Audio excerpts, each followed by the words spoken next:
أعوذ بالله من الشيطان الرجيم.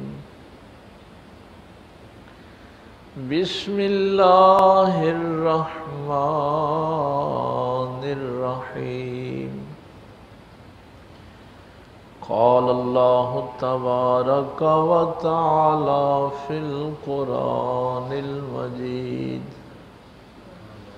واسألهم عن القرية التي كانت حاضرة البحر إذ يعدون في السبت إذ تأتيهم حيتانهم يوم سبتهم شرعا ويوم لا يسبتون لا تأتيهم كذلك نبلوهم بما كانوا يفسقون. وإذ قالت أمة منهم لم تعظون قوما الله مهلكهم أو معذبهم عذابا شديدا قالوا معذرة إلى ربكم ولعلهم يتقون. آمنت بالله صدق الله العظيم وصدق رسوله النبي الأمي الكريم ونحن على ذلك من الشاهدين والشاكرين والحمد لله رب العالمين. قال الله تبارك وتعالى في شان حبيبه مخبرا وآمرا: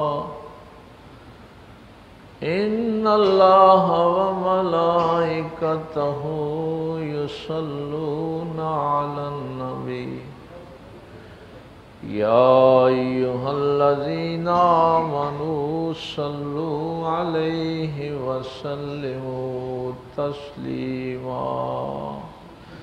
الصلاة والسلام عليك يا سيدي يا رسول الله وعلى آلك وأصحابك يا سيدي يا حبيب الله. الصلاة والسلام عليك يا سيدي يا رحمة للعالمين وعلى آلك وأصحابك يا سيدي يا شفيع المذنبين.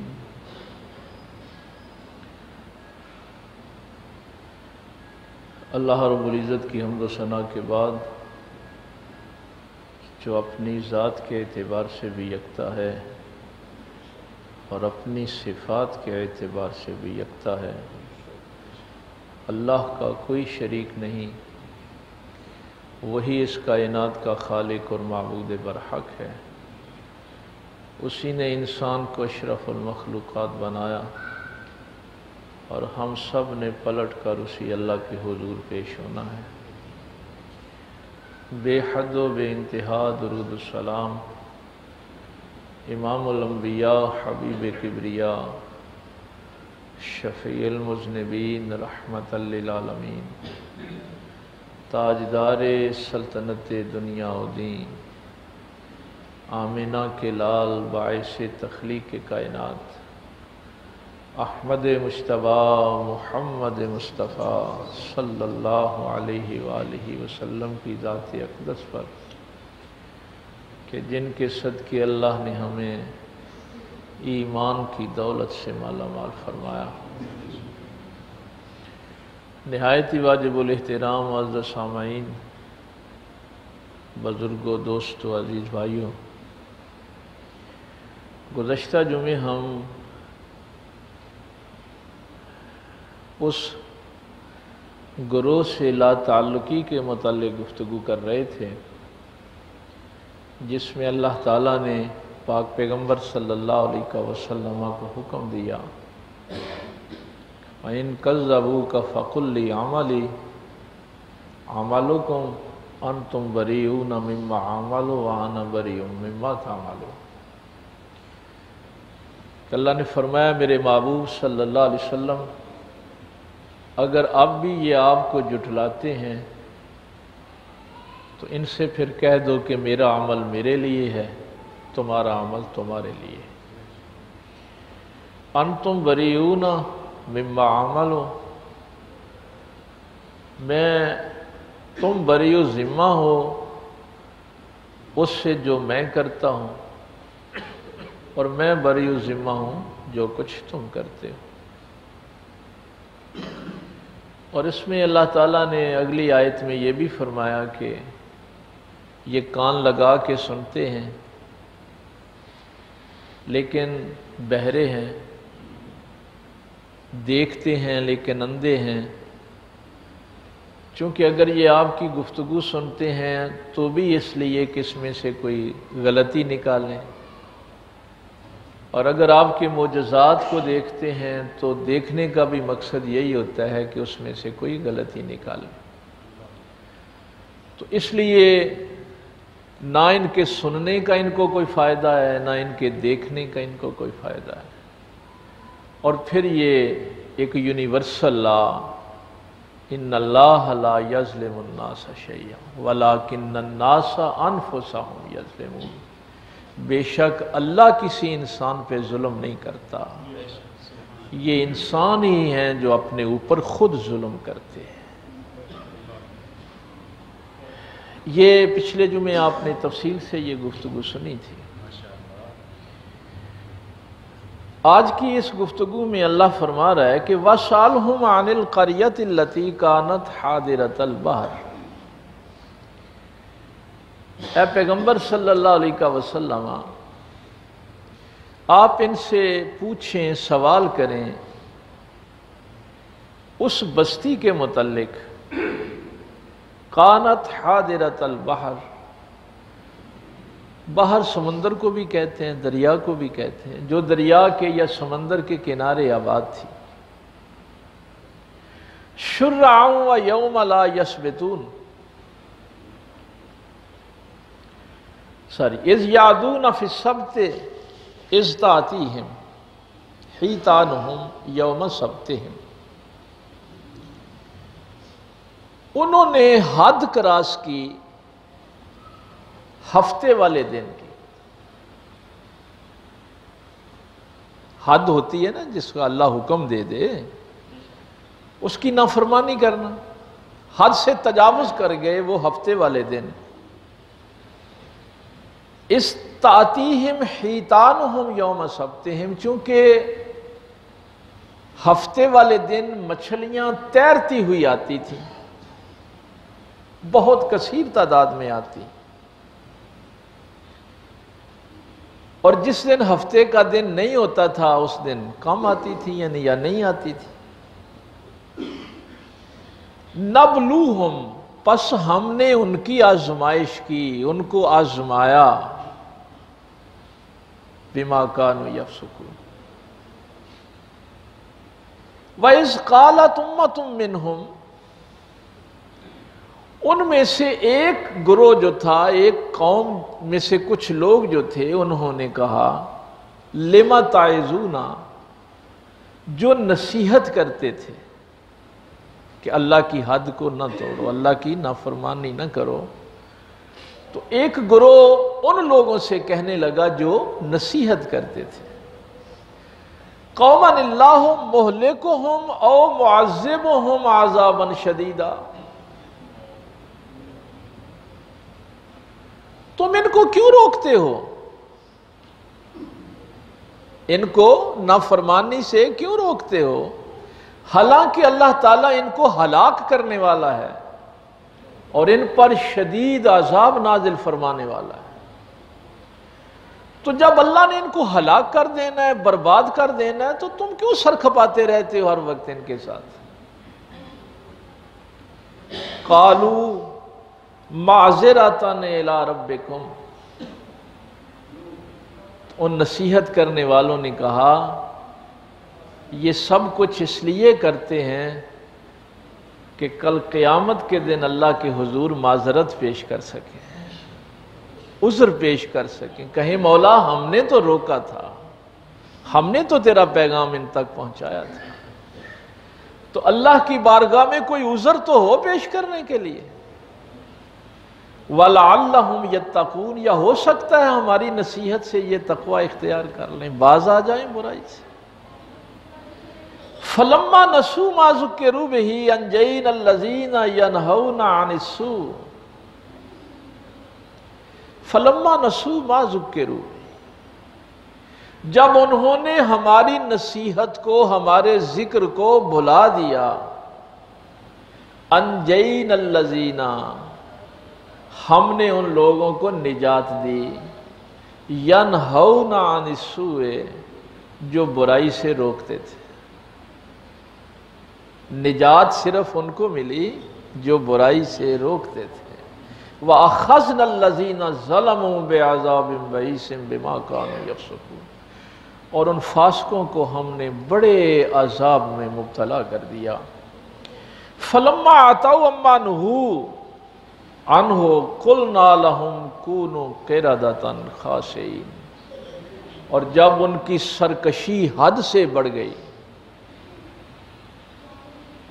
جب وہ اللہ کی نافرمانی میں سرکش ہو گئے، قُلْنَا لَهُمْ، تو ہم نے ان سے کہا كُونُوا قِرَدَةً خَاسِئِينَ، بن جاؤ ذلیل بندر۔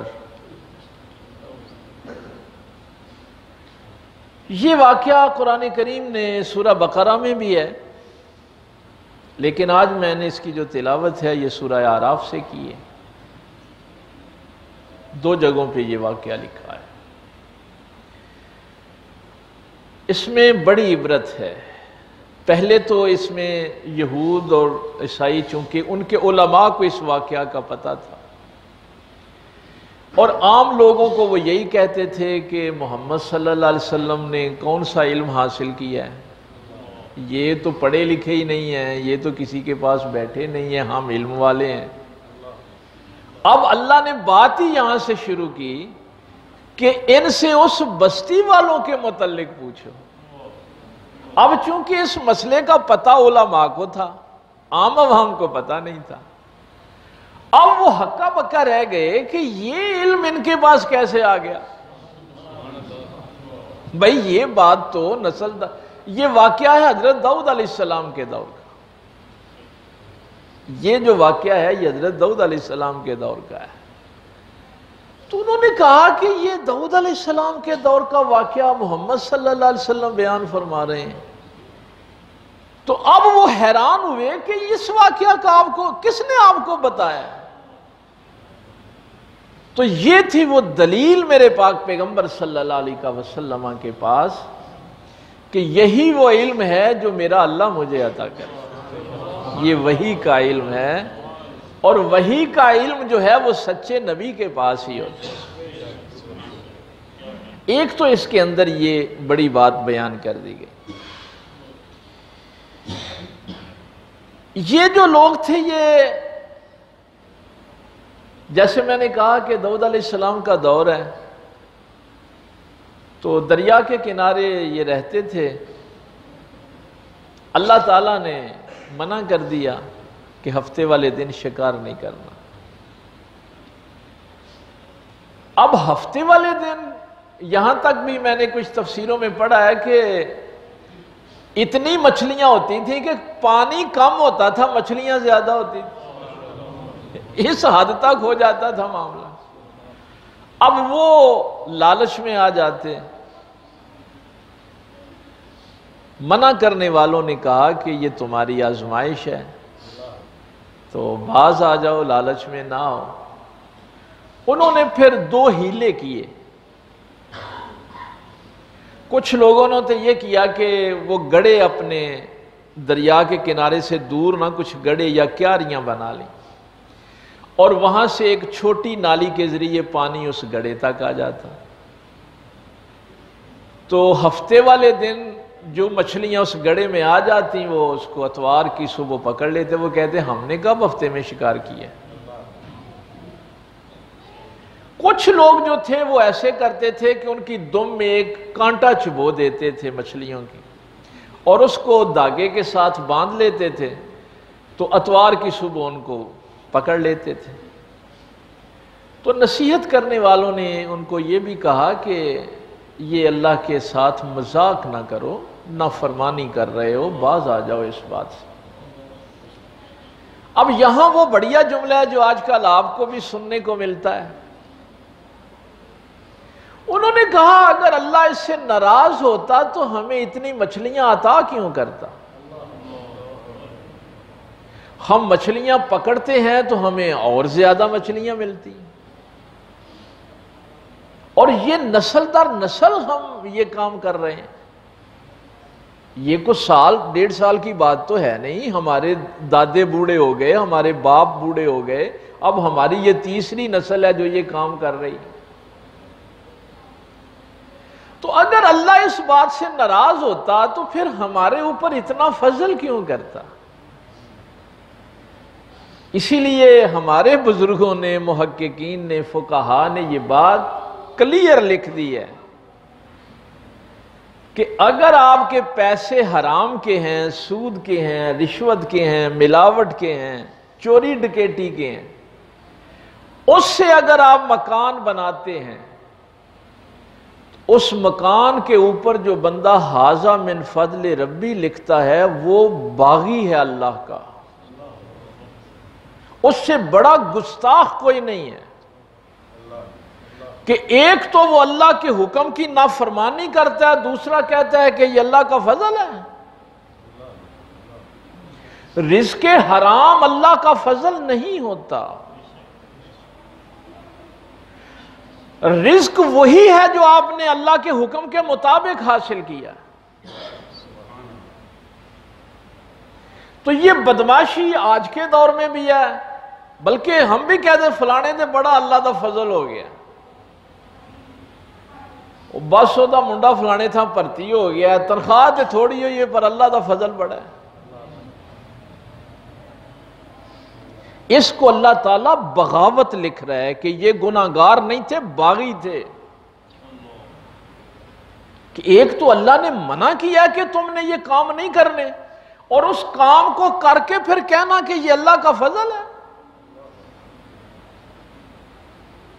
اس لیے یہ واقعہ قرآن کریم نے 2 جگہ پہ بیان کیا ہے۔ اس لیے آئندہ کبھی بھی کسی رشتہ دار کو خوش کرنے کے لیے، کسی دوست کو خوش کرنے کے لیے کبھی یہ حرکت نہیں کرنی کہ بلے بلے جی تواڈے تے بڑا اللہ دا فضل ہو گیا، تمہیں پتہ بھی ہو کہ اس کی کمائی حرام کی ہے۔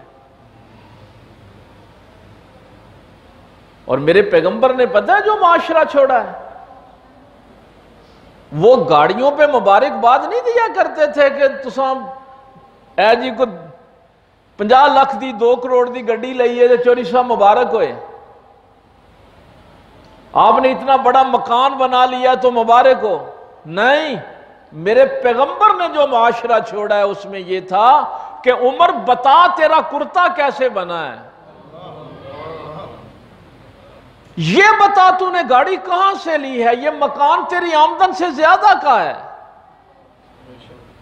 اس لیے یہ سارا معاشرہ اللہ کے عذاب میں مبتلا اس لیے ہوتا ہے کہ یہ جو نافرمانی کرتے ہیں ان کو مبارکیں دیتے ہیں۔ مبارک کا پتہ کیا مطلب ہوتا ہے؟ کہ برکت والی چیز، حالانکہ رزق حرام نحوست والی چیز ہے، برکت والی نہیں ہے۔ یہ مبارک کا جو متضاد ہے وہ نحوست ہے۔ تو ہم اور پھر اس پہ فخر کرتے ہیں۔ یہی جملے انہوں نے کہے، اور قرآن نے پتہ کیا کہا؟ لُعِنَ الَّذِينَ كَفَرُوا مِن بَنِي إِسْرَائِيلَ عَلَى لِسَانِ دَاوُودَ وَعِيسَى ابْنِ مَرْيَم۔ ہم نے لعنت کروائی ان پہ داؤد کی زبان سے۔ حالانکہ نبی تھوڑی بات پہ لعنت نہیں کرتے کسی پہ، لیکن قرآن کہتا ہے کہ ان کی اس حرکت پہ ہم نے داؤد کی زبان سے ان پہ لعنت کروائی۔ لسان داؤدا و عیسیٰ ابن مریم، اور پھر بعد میں ہم نے عیسیٰ ابن مریم کی زبان سے بھی ان پہ لعنت کروائی، اور ہم مبارکیں دینے چلے جاتے ہیں کہ مبارک ہو، آپ کی تنخواہ تو تھوڑی ہے لیکن آپ نے بڑا مارکا مار لیا، بچہ قابل ہی بڑا نکلے۔ تو انہوں نے کہا کہ یہ کیا ہو گیا، اب ہمارے دادے بھی پکڑتے تھے، دیکھو نا تم تو بھوکے مر رہے ہو، ہم یہ کام کرتے ہیں تو ساڑی تے اللہ نے سن لی، فضل ہی بڑا ہوا ہے۔ اس طرف قرآن کریم اشارہ کر رہا ہے کہ اس کو اللہ کا فضل نہیں کہنا۔ جو بھی رزق آپ نے اللہ کی نافرمانی میں لیا ہے وہ برکت والا نہیں ہے، وہ نحوست والا ہے، وہ صرف تمہاری آزمائش تھی۔ اور پھر یہ بھی ہوتا ہے جب تم اس شیطانی راستے پہ نکل پڑتے ہو تو پھر وہ نحوست والا رزق بڑی آسانی سے آپ کو ملتا ہے۔ تو انہوں نے یہ حرکت کی۔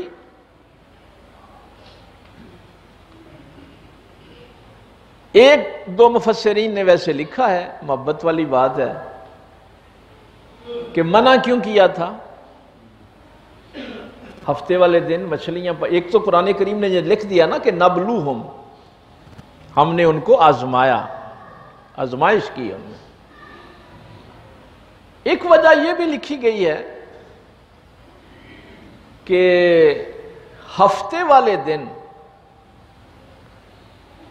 وہاں پہ وہ مچھلی رہتی تھی جس کے پیٹ میں حضرت یونس علیہ السلام رہے تھے، اور ہفتے والے دن باقی مچھلیاں اس کی زیارت کو آیا کرتی تھی۔ اور اس کا پتہ اللہ نے کیا قرآن کریم میں لکھا ہے، کبھی کسی دن اس کو پورا ٹاپک کے طور پہ لیں گے یونس علیہ السلام کا۔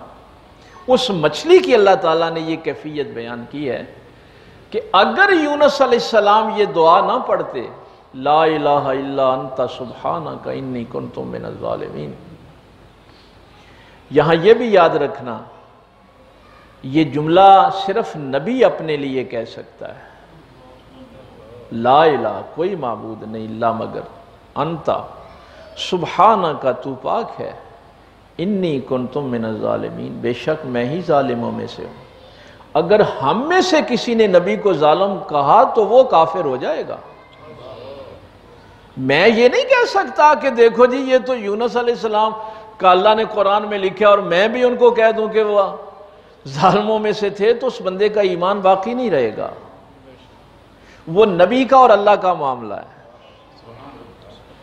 کچھ بے وقوف یہ بھی کہتے ہیں نا قرآن میں لکھا ہے، تو اللہ فرماتا ہے کہ اگر وہ یہ دعا نہ پڑھتے، لالا بے صفی بطنہ الی یوم یبعثون، اس مچھلی کی اللہ نے یہ کیفیت بیان کی ہے، لالا بے صفی بطنہ الی یوم یبعثون، تو پھر جس دن دوبارہ لوگ زندہ کر کے اٹھائے جائیں گے اس دن تک یونس علیہ السلام اس کے پیٹ میں رہتے، فی بطنہ ہی اس کے بطن میں رہتے، اس کے پیٹ میں رہتے، یعنی اس کی دائمیت مچھلی کی قرآن بیان کر رہا ہے کہ وہ قیامت تک ایسے ہی رہتے۔ اگر آپ اس طرف غور کریں، یونس علیہ السلام کچھ دن اس کے پیٹ میں رہے، تکلیف نہیں دی اس نے اللہ کے نبی کو، ادب کے ساتھ نگل لیا، جو قرآن کے الفاظ ہیں نا، نگل لیا بڑے پیار کے ساتھ ان کو، اور اس نے اتنے دن وہ تڑپی بھی نہیں کہ اللہ کے نبی کو تکلیف نہ ہو۔ ہاں، تو پھر جب حکم آیا تو اس نے خشکی میں باہر آ کے باہر اگل دیا۔ تو بات یہ میں اس لیے کر رہا تھا کہ وہ مچھلیاں اس مچھلی کی زیارت کو آیا کرتی تھی، تو اللہ تعالیٰ کو یہ گوارا نہیں ہوا کہ جو زیارت کے لیے آئیں وہ پکڑی جائیں، اس لیے ہفتے کے دن ایک کچھ مفسروں نے لکھا ہے، زیادہ نے نہیں لکھا، لیکن محبت والی بات تھی میں نے آپ تک پہنچائی۔ اب اللہ فرماتا ہے کہ جب ہفتہ نہیں ہوتا تھا تو اس دن مچھلیاں زیادہ نہیں آتی تھیں، ہفتے والے دن ہی آتی تھیں۔ یہ آیت جو آج ہم نے خصوصی طور پہ سمجھنی تھی، اذ قالت امت منہم لم تعظون قوما اللہ مہلکہم او معذبہم عذابا شدیدا، تو ان میں سے وہ ایک گروہ جو نصیحت کرنے والوں سے کہتا تھا کہ تم ان کے ساتھ سر کھپائی کیوں کرتے ہو، کیوں منع کرتے ہو ان کو تو اللہ ہلاک کر دے گا، یہ تو تباہ و برباد ہو جائیں گے، شدید عذاب ان پہ آنے والا ہے۔ تو ان کا یہ جواب بڑا خوبصورت ہے، قالوا معذرۃ الی ربکم، تاکہ ہم تمہارے رب کے سامنے معذرت کر سکیں، عذر پیش کر سکیں، اور یہ بھی خواہش ہے کہ ہو سکتا ہے ہمارے کہنے سے یہ متقی بن جائیں، اللہ سے ڈرنے والے بن جائیں۔ تو یہ قرآن نے اب 3 گروہ بیان کیے، ایک وہ جو نافرمانی کرتے تھے، اور ایک وہ جو منع کرتے تھے، اور تیسرے وہ جو نافرمانی تو نہیں کرتے تھے لیکن کہتے تھے کہ منع کرنے کا بھی کیا فائدہ ہے، جب یہ مندے ہی نہیں، جب ان پہ اثر ہی نہیں ہوتا تو ضرورت کیا ہے ان کو؟ ٹھیک ہے 1-2 دفعہ کہہ دیا کہ بیٹا نماز پڑھ لیا کرو، اب بچہ نہیں مانتا تو میں کیا کروں، ہلاک کر لوں اپنے آپ کو؟ قرآن کریم کہہ رہا ہے کہ نہیں، ہم نے نجات ان لوگوں کو دی تھی جو آخر دن تک منع کرتے رہے، وہ تھکے نہیں ہیں،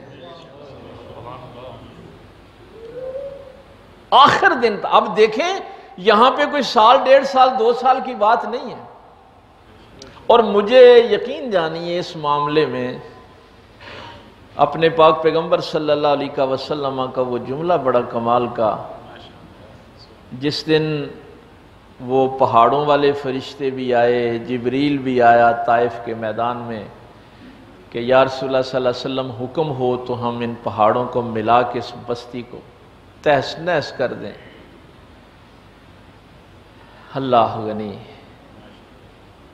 آسمان کے فرشتے بھی رو پڑے تھے پاک پیغمبر کو جب پتھر مارے گئے، خون بہا، تو وہاں جو نبی پاک صلی اللہ علیہ وسلم کی دعا ہے کہ یا اللہ یہ مجھے پہچانتے نہیں، یہ نہیں تو ان کی اگلی نسل ہی صحیح۔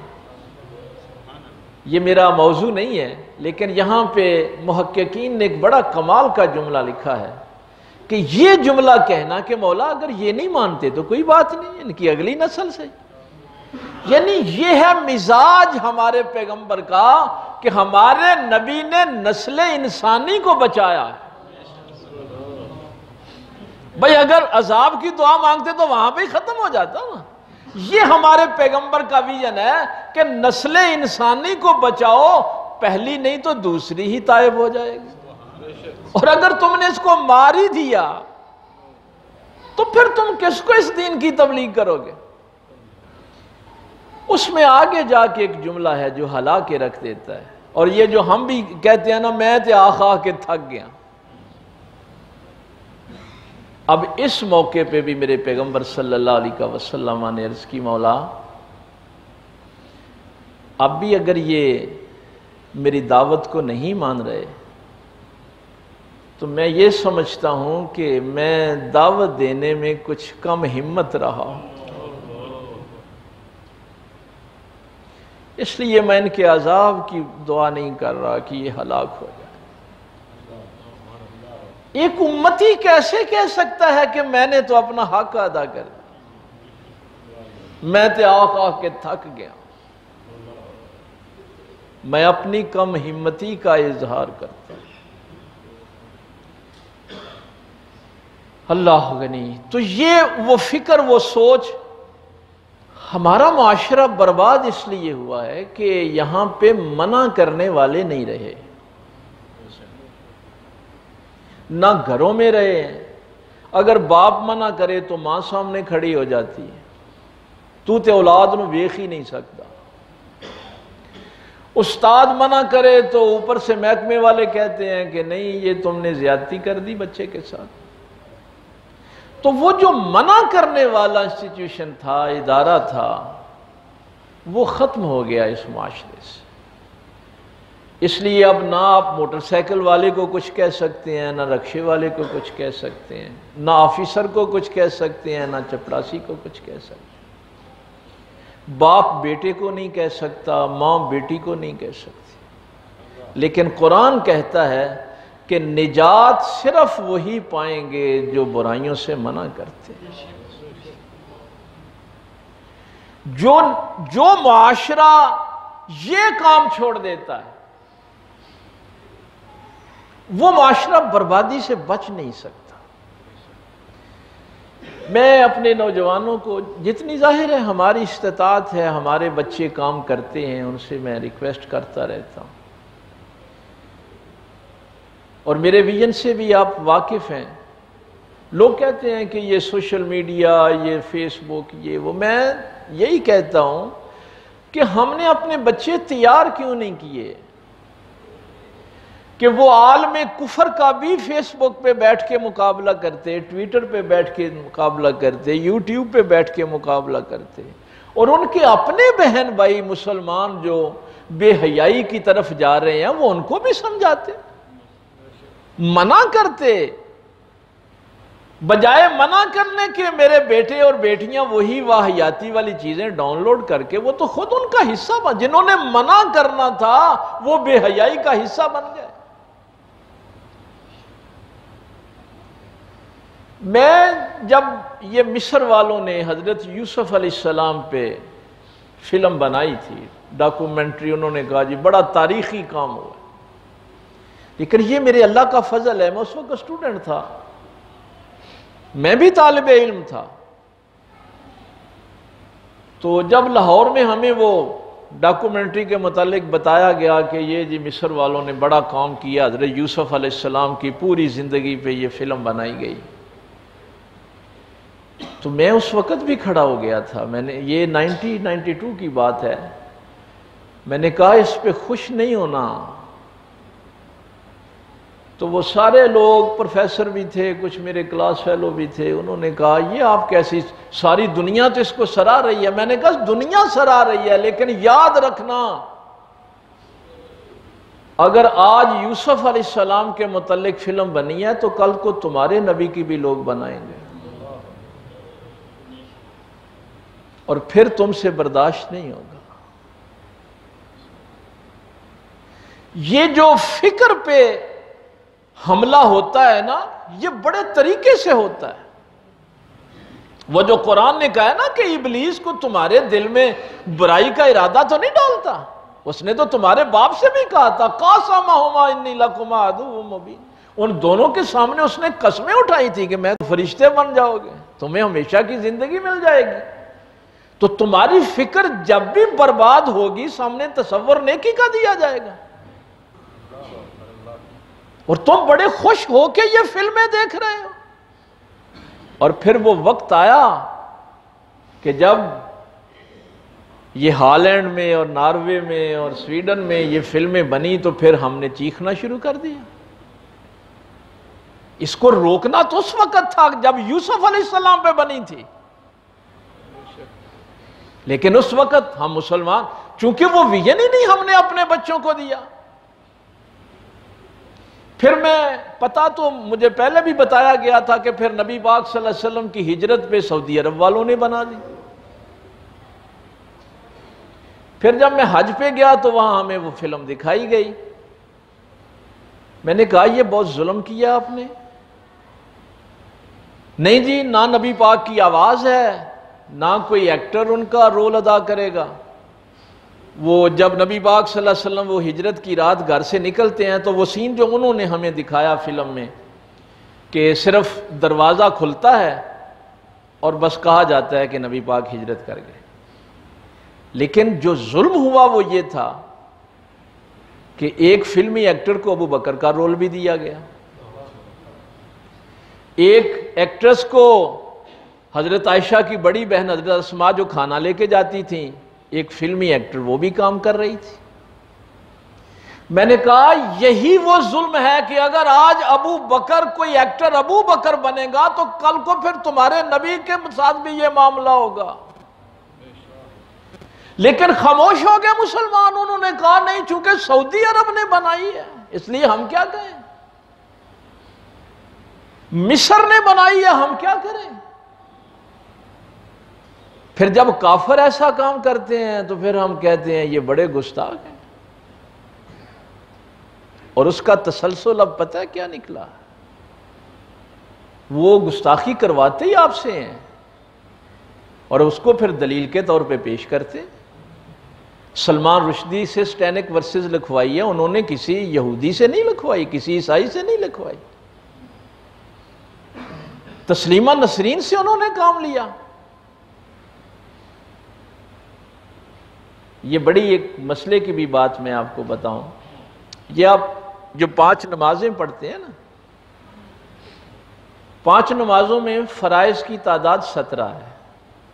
ظہر کے 4 ہیں، عصر کے 4 ہیں، مغرب کے 3 ہیں، پھر عشاء کے 4 ہیں اور فجر کے 2. ان کے ساتھ آپ سنتیں کیوں پڑھتے ہیں؟ بھائی یہ سنتیں اور نوافل، یہ جو میں پچھلے جمعے بھی اپنے بچوں سے کہہ رہا تھا کہ جمعے دو بعد سنتا ہوں، پڑھ کے جایا کرو، ہم ہی نہ اٹھ کے ٹر جایا کرو. میں تو گھر جا کے پڑھتا ہوں سنتیں. نبی پاک صلی اللہ علیہ وسلم نے، یہ بڑی عجیب بات ہے، یہ جو موقدہ سنتے ہیں نا، یہ 4 اور 2 ظہر کے ساتھ 6 ہیں، 2 مغرب کے ساتھ ہیں، 2 عشاء کے ساتھ ہیں، 2 فجر کے ساتھ، باقی نوافل ہیں.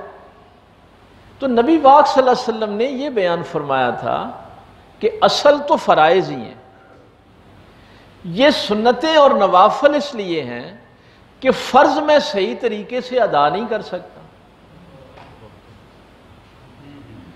تو وہ جو فرضوں کی کمی قیامت کے دن سامنے پیش ہوگی نا، اللہ فرمائے گا یہ بھی تو نے فرض میں کمی کی، یہ بھی کمی کی، یہ بھی کمی کی، تو وہ کمی جو ہے وہ سنتوں اور نوافل سے پوری کر دی جائے گی.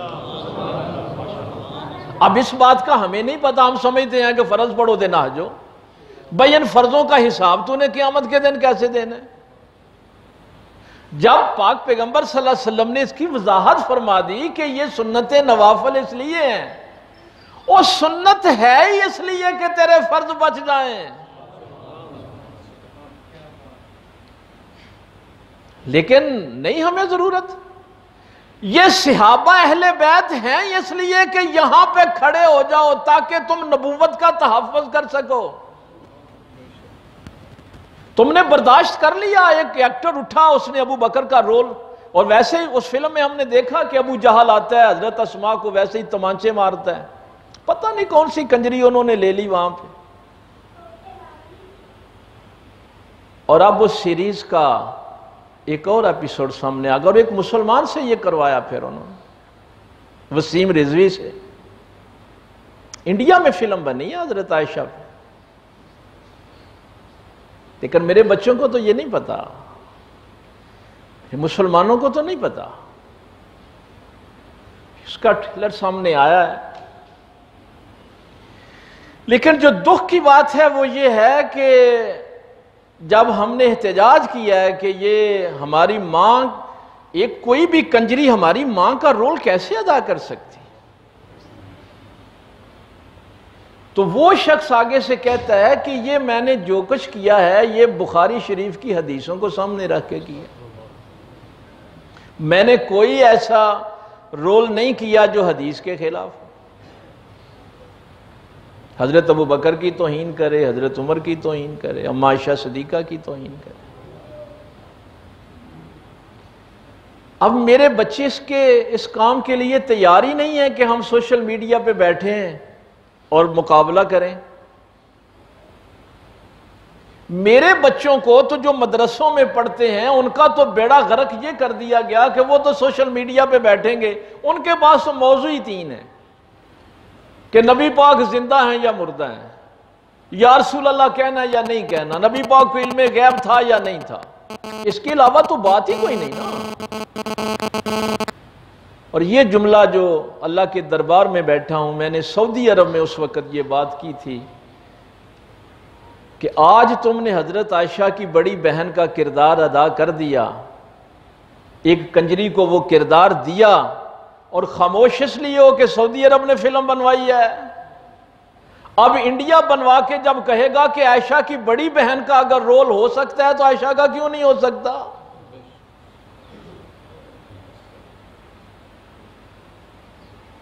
تو یہ وہ چیزیں ہیں، یہ وہ ویژن ہے کہ مسلمانوں کو پتہ ہی نہیں کہ ہم نے اپنے اسلام کا دفاع کرنا ہے۔ کہاں ہمارے فکر پہ چوٹ آ رہی ہے، کہاں ہماری بربادی ہو رہی ہے۔ نہ ماں باپ کو پتہ ہے کہ کن باتوں سے ہم نے اپنے بچوں کو روکنا ہے، کن کا کرنے کا حکم دینا ہے۔ وقت ہو گیا ہے، اگلے جمعے اس کو انشاءاللہ مکمل کریں گے۔ تمام محققین کا ایک جملہ، وہ مسلم ہوں یا غیر مسلم ہوں، یہ بات ذہن میں رکھنا کہ تہذیبوں کی وراثت مرد کے پاس نہیں ہوتی، عورتوں کے پاس ہوتی۔ دنیا کے تمام محققین نے یہ جملہ لکھا ہے کہ وراثت اسی قوم کی، تہذیب اسی قوم کی محفوظ ہوتی ہے جن کی عورتیں حیا والی ہوتی ہیں، کیونکہ تہذیبوں کو مرد نہیں بچاتے، تہذیبوں کو عورتیں بچاتی ہیں۔ اپنے آنے والی نسلوں میں تہذیب مرد منتقل نہیں کرتے، عورتیں کرتی۔ ہم تو اپنے معاشرے میں یہ کام نہیں کر سکے، اس لیے ہماری تہذیب محفوظ نہیں رہی۔ میرے بچے مغرب کی تہذیب کو پسند کرتے ہیں۔ ہم اپنا رول، اب میں نے صرف یہ بتانا تھا کہ ابھی یہ سلسلہ چلا ہے، لیکن کوئی اگر دو چار نوجوان بھی یہاں جمعہ پڑھنے والے اس کے خلاف بات کریں گے تو ہم قرآن کی اس آیت کے مطابق کل اللہ کی بارگاہ میں معذرت تو پیش کر سکیں کہ مولا ہم نے تو اپنا جتنا ہو سکتا تھا حق ادا کیا۔ ہم نور بشر کے جھگڑے میں ان باتوں میں نہیں پڑتے تھے، ہم تو اسلام کے خلاف جو بات ہوتی تھی اس پہ بات کرتے تھے۔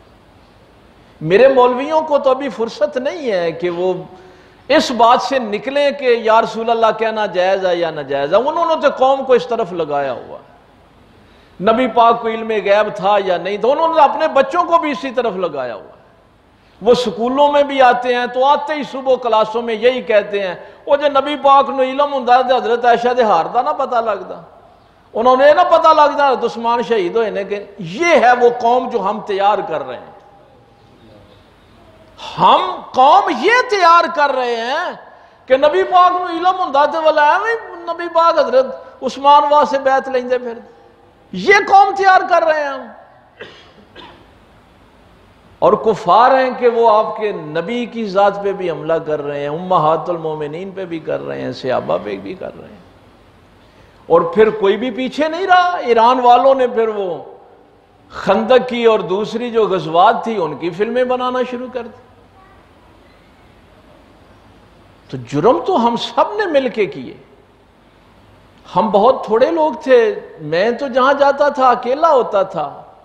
اور ابھی ابو بکر کا تحفظ کر لو تاکہ تمہارے نبی تک کوئی نہ پہنچ سکے، ابھی علی کی عزت کی بات کر لو تاکہ تمہارے نبی تک کوئی نہ پہنچ سکے، آج سیدہ آسما کا تحفظ کرو تاکہ سیدہ عائشہ تک کوئی نہ پہنچ سکے۔ لیکن ہم خوشی سے وہ فلمیں اور ڈاکومنٹریاں دیکھتے رہے۔ تو میرے بچوں کو، میرے سننے والوں کو، میرے بھائیوں کو، بزرگوں کو، جو بھی، میں یہ نہیں کہتا کہ آپ نے سوشل میڈیا استعمال کرنا ہے۔ جو آپ کا بھائی بے حیائی کی طرف جا رہا ہے اس کو روکنا ہے، بے حیائی سے۔ جو شراب کی طرف جا رہا ہے اس کو روکنا ہے۔ یہ کام ہے، یہ میری ذمہ داری ہے۔ میں اس جاہل مولوی کی طرح یہ نہیں کہہ سکتا کہ سوشل میڈیا استعمال کرنا چھوڑ دو۔ روکے گا کون؟ اگر ہم چھوڑ دیں گے کون روکے گا؟ ہم نوافل پڑھتے رہیں گے اور ہمارے نبی کی بیوی کی فلمیں بےہودگی ہوتی رہے گی اور ہم کہیں گے چھوڑ دو اس کو۔ تو یہ بھی ابتدا ہے، چند لوگوں نے اس کے خلاف احتجاج کیا ہے، ہم نے بھی جتنی طاقت ہے کر رہے ہیں۔ آپ بھی اس کو اگر استعمال کرتے ہیں تو یہ کام کریں، تاکہ یہ قرآن کی آیت اگلے جمعے انشاءاللہ اس پہ آگے گفتگو کریں گے کہ ہم اللہ کی بارگاہ میں معذرت تو کر سکیں کہ مولا کریم ہمارے اندر جتنی استطاعت تھی ہم تو کوشش کرتے رہے کہ ہم اسلام کا بھی دفاع کر سکیں، امہات المومنین کا بھی، اصحاب رسول کا بھی، امہات المومنین کا بھی۔ تو یہ قرآن کہتا ہے کہ نجات صرف انہیں ملنی ہے جو برائیوں سے روکتے رہے، باقیوں کو نجات نہیں ملنی۔ اللہ تعالیٰ عمل کی توفیق دے۔ وآخر دعوانا الحمدللہ۔